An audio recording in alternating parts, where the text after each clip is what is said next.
செய்திகள் வந்து ஒரு அரசியல் கட்சின்னா அழுத்தங்கள் உள்ள அழுத்தங்களும் இருக்கும், வெளி அழுத்தங்களும் இருக்கும். இது திமுக இல்லைன்னு சொல்லுவீங்களா, இல்ல அதிமுக இல்லைன்னு சொல்லுவீங்களா, பிஜேபி இல்லைன்னு சொல்லுவீங்களா? எல்லா கட்சிகளிலுமே இருக்கும். அதையெல்லாம் சரி செய்து ஒரு கட்டுக்கோப்பாக வந்து களமாட செய்வதுதான் தலைமையினுடைய அடிப்படை. அதை செய்யறாங்களா இல்லையான்னு தான் பார்க்கணும். சரிங்களா? சின்ன சின்ன இதெல்லாம் வந்து சச்சரவுகள்லாம் பெருசாக்கிக்கிட்டு எந்த கட்சியாக இருந்தாலும் சரி, அது அப்படிப்பட்ட உண்மையிலேயே ஒரு ஒரு பிளவை உண்டாக்கக்கூடிய ஒரு செயல் அப்படின்னா அது வந்து விவாதிக்கலாம். நீங்கள் இப்போ குறிப்பாக வந்து பார்த்தீங்கன்னா அதிமுக பொதுக்குழு கூட்டத்தினுடைய தீர்மானங்களை வந்து செய்தித்தாள்கள் முதல் பக்கத்திலேயே வெளியிடுது. நம்ம அதையும் கூர்ந்து கவனிக்க வேண்டியதாக இருக்குது.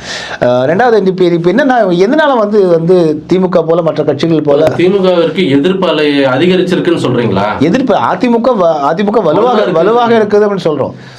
ஏன் தெரியல, ஒன் மேன் ஷோ மாதிரி அந்த பழைய ஸ்டேஜுக்கு வந்துட்டாருன்றீங்க. ஒன் மேன் ஷோ இல்லைங்க, அவர் வந்து ஒரு தலைவர்னா ஒரு தலைவர் தான் இருக்க முடியும், 100 தலைவர் இருக்க முடியாது இல்லை ஒரு கட்சிக்கு. அப்போ அவர் ஒரு தலைவர், அப்போ தலைமை பொறுப்போடு அங்கே செயல்படுறாருன்னா